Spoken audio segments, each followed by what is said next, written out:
દિલ્હીથી સમાચાર દરિયાઈ બેલ્ટ વિસ્તારમાં વરસાદ વરસી રહ્યો છે। રાજુલાના કોવાયા, ભાકોદર સહિત દરિયાકાંઠાના ગામડામાં ધોધમાર વરસાદ। કોવાયા ગામના માર્ગ પર જળબંબાકારની સ્થિતિ સર્જાઈ। રાજુલાના ચૌતરા સહિત આસપાસના ગ્રામ્ય વિસ્તારમાં વરસાદ ખાબક્યો। સમગ્ર જાફરાબાદ રાજુલા પંથકમાં દરિયાકાંઠે વરસાદી વાતાવરણ જામ્યું છે।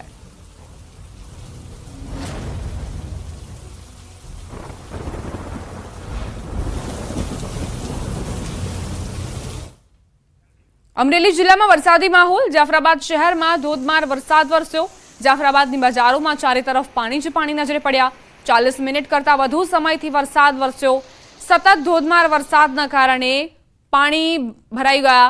જાફરાબાદ તાલુકાના મોટાભાગના ગ્રામ્ય વિસ્તારમાં વરસાદ ખાબક્યો। લાંબા વિરામ બાદ દરિયાઈ કોસ્ટલ બેલ્ટ વિસ્તારમાં વરસાદ વરસ્યો। જાફરાબાદના બાબરકોટ, મિતિયાળા, લોટપુર, વઢેરા, કડિયાળી સહિતના વિસ્તારમાં વહેલી સવારથી વરસાદ। સંવાદદાતા રાજન જોડાઈ ગયા છે। રાજન, કયા કયા વિસ્તારોમાં વરસાદી વાતાવરણ? દીપા, આમ જોવા જાય તો સમગ્ર જિલ્લામાં વરસાદી માહોલ છે, પરંતુ વહેલી સવારથી દરિયાઈ કાંઠાના વિસ્તારો, જેમાં ખાસ કરીને રાજુલા અને જાફરાબાદ પંથકમાં સૌથી વધુ વરસાદ છે। જાફરાબાદ શહેરમાંથી શરૂ થયેલો વરસાદ હવે રાજુલા સુધી પહોંચ્યો છે અને સમગ્ર વિસ્તારમાં જળબંબાકાર થયો હોય તે પ્રકારનો વરસાદ અત્યારે વરસી રહ્યો છે। આભાર રાજન, જાણકારી આપવા માટે।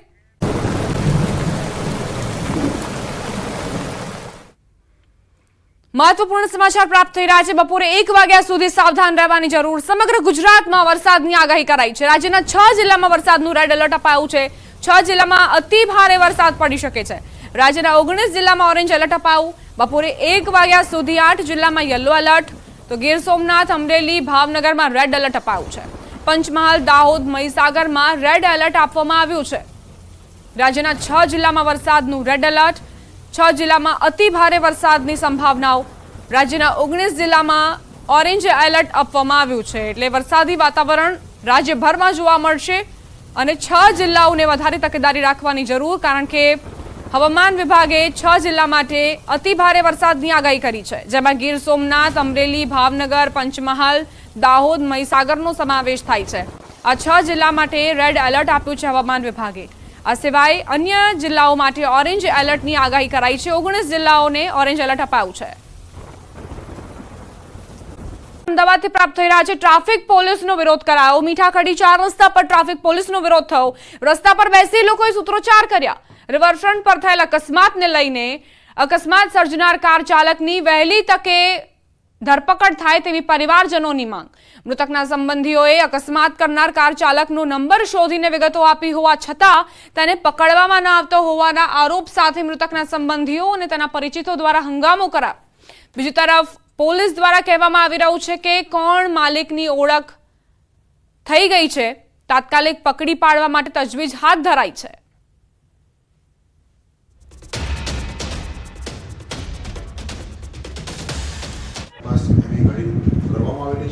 ગાડીનો નંબર મળી ગયેલો છે પૂરેપૂરો, અને એના આધારે જે ચાલક છે એ ચાલકની તપાસ ચાલુ હતી અને આરોપીની પણ ઓળખ થઈ ગયેલી છે। આરોપી ટૂંક સમયમાં પકડી લેવામાં। કચ્છથી અંજારમાં અકસ્માત સર્જાયો અને તે બાદ ચક્કાજામની સ્થિતિ જોવા મળી। ટ્રેલર અને સ્કૂટી વચ્ચે અકસ્માત સર્જાયો, જે બાદ લોકોએ ચક્કાજામ કર્યો। પોલીસે ટ્રાફિક ખુલ્લો કરવાનો પ્રયાસ કરતા મામલો ઉગ્ર બન્યો। લોકોએ ભારે વાહનોના ટાયરોમાંથી હવા કાઢી ભારે વાહનો માટે પ્રતિબંધ હોવા છતાંય બે રોકટોક ભારે વાહનો પસાર થતા હોવાનો આરોપ મૂક્યો। તો પહેલા અકસ્માત સર્જાયો અને ત્યારબાદ લોકોએ ચક્કાજામ કરી વિરોધ દર્શાવ્યો। સંવાદદાતા મેહુલ જોડાઈ ગયા છે વધુ જાણકારી સાથે। મેહુલ, અહીં લોકોનો આક્રોશ જોવા મળ્યો છે કે તેમનો આરોપ પણ છે કે બે રોકટોક ભારે વાહનો અહીંથી પસાર થઈ રહ્યા છે। શું પ્રતિક્રિયાઓ લોકોની? જી મેહુલ। જી, ચોક્કસથી વાત કરીએ તો અંજાર યોગેશ્વર ચોકડી પાસે લોકોએ ચક્કાજામ કર્યો હતો। ટેલર અને સ્કૂટી વચ્ચે અકસ્માત સર્જાયો હતો। અકસ્માતમાં સ્કૂટી ચાલક યુવતી છે, તેને ગંભીર ઈજાઓ પહોંચી હતી। તો અકસ્માત બાદ રોષે ભરાયેલા જે લોકો છે તેઓએ ચક્કાજામ કર્યો હતો અને પોલીસે ટ્રાફિક ખુલ્લો કરવાનો પ્રયાસ કરતા મામલો છે તે ઉગ્ર બન્યો હતો। લોકોએ ઉભેલા જે ભારે વાહનો હતા તેમાં ટાયરમાંથી છે તે હવાઓ કાઢી નાખી હતી। તો સ્થાનિકો જણાવે છે કે ભારે વાહનો માટે અહીં પ્રતિબંધ હોવા છતાં બે રોકટોક છે તે વાહનો પસાર થાય છે અને અકસ્માતો થાય છે। જી, આભાર મેહુલ, જાણકારી આપવા માટે। ગુજરાતના 300 થી વધુ પ્રવાસીઓ ફસાયા. પ્રવાસીઓ બદ્રીનાથ હાઈવે પર ફસાયા હોવાની જાણકારી. અરવલ્લીના 20 થી વધુ શ્રદ્ધાળુઓ ફસાયા છે. ભૂસ્ખલન થતા તમામ શ્રદ્ધાળુઓ અટવાઈ ગયા.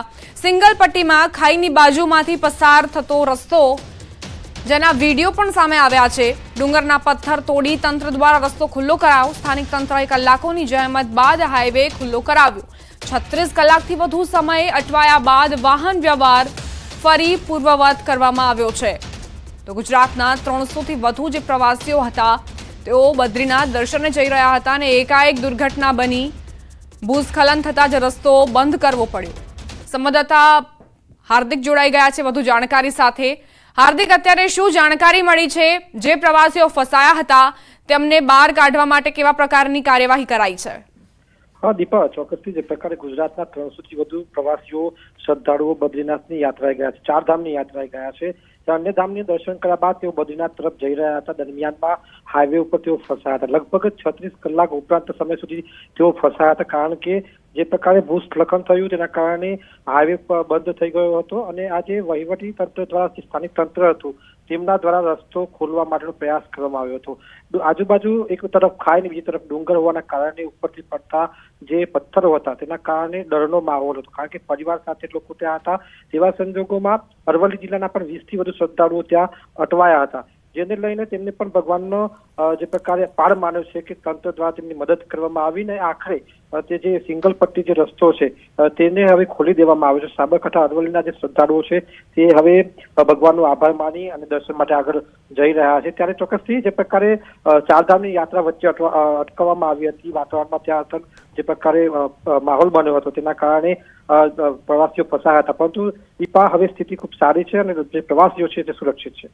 જી આભાર હાર્દિક, જાણકારી આપવા માટે. તો રાહતની વાત એ કે અત્યારે પ્રવાસીઓ સુરક્ષિત છે. સુરક્ષિત તેમને બહાર કાઢવામાં આવ્યા, કારણ કે ભૂસ્ખલનના કારણે રસ્તો બંધ થયો હતો, પરંતુ પ્રશાસન તરફથી તેને પથ્થરોને કાટમાળને હટાવવાની કામગીરી કરાતા જ વાહન વ્યવહાર પૂર્વવત થયો.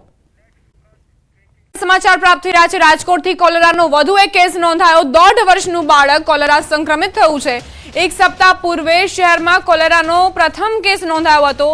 મનપા દ્વારા સર્વેલન્સ કરાયું હતું. 448 ઘરમાં તપાસ કરાઈ હતી. વિસ્તારમાં 6 અને ઝાડા ઉલટીના કેસ સામે આવતા સેમ્પલ લેવાયા હતા. મનપા દ્વારા 1700 થી વધુ લોકોનું સર્વે કરાયું હતું અને આરોગ્ય તપાસ પણ હાથ ધરાઈ હતી. તો કોલેરાનો વધુ એક કેસ નોંધાતા જ આરોગ્ય વિભાગ દોડતું થયું છે.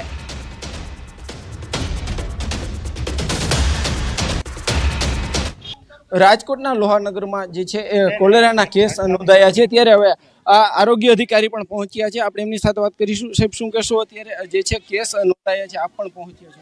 જે ખાસ કરીને વાત કરીએ તો 26 તારીખના રોજ લોહાનગરમાં એક શંકાસ્પદ કોલેરાનો કેસ નોંધાયેલો હતો. ત્યારબાદ અમારી ટીમ દ્વારા સઘન સર્વેલન્સની કામગીરી એ જ દિવસથી શરૂ કરી દેવામાં આવી હતી. ત્યારબાદ બાળકનો પોઝિટિવ રિપોર્ટ 29 તારીખના આવેલો અને ત્યારબાદ અમારી ટીમ દ્વારા જેટલા પણ વિસ્તારમાં, એટલે કે આજુબાજુના ટોટલ 10 શેરીમાં લગભગ 1500ની વસ્તી છે એ સઘન સર્વેલન્સમાં લેવામાં આવી હતી. શંકાસ્પદ જેટલા પણ ડાયરિયાના કેસીસ નોંધાયેલા હતા એ પૈકી પણ એમના પણ સેમ્પલ લેવામાં આવ્યા હતા. એ પૈકી એક નજીકનું જે બાળક જે છે, અહીંથી 3જું 4થું ઘર છે, એ બાળકને છે અને કોલેરાનો ટેસ્ટ રિપોર્ટ છે એ પોઝિટિવ આવ્યો છે.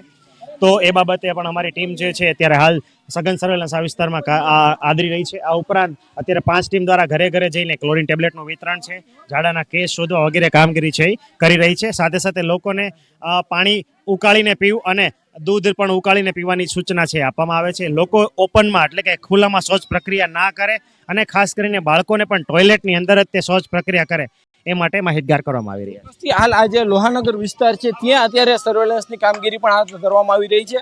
આપ સીધા જ દ્રશ્યો જે છે લોહાનગર વિસ્તારના બતાવવાનો પ્રયાસ કરીશું.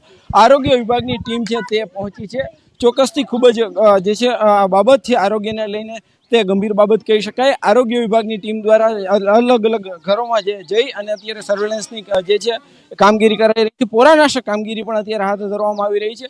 ખાસ કરીને આ જે છે આ વિસ્તારમાં કોલેરાનો કેસ નોંધાયો હતો. આ ઉપરાંત ઝાડા ઉલટીના કેસ પણ નોંધાઈ રહ્યા છે. ખૂબ જ આ વિસ્તારમાં ક્યાંક ને ક્યાંક ગંદકી પણ જોવા મળી રહી છે. હાલ જે રીતના અહીંયા જે છે આ સ્થાનિક લોકો, આપણે એમની સાથે વાત કરીશું. બેન, શું કહેશો? અત્યારે શું કહેશો? તમારા વિસ્તારમાં કોલેરાના કેસ નોંધાયા છે. હા, મારા જેઠાણી છોડીને થઈ ગયું. શું થઈ ગયું? કેવી તબિયત છે?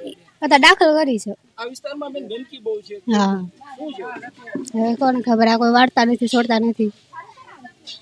ચોક્કસથી હાલ આ વિસ્તારમાં ગંદકીનું પણ પ્રમાણ જોવા મળી રહ્યું છે અને એને લઈને જ આરોગ્ય વિભાગ છે તે જે છે સતર્ક બન્યું છે.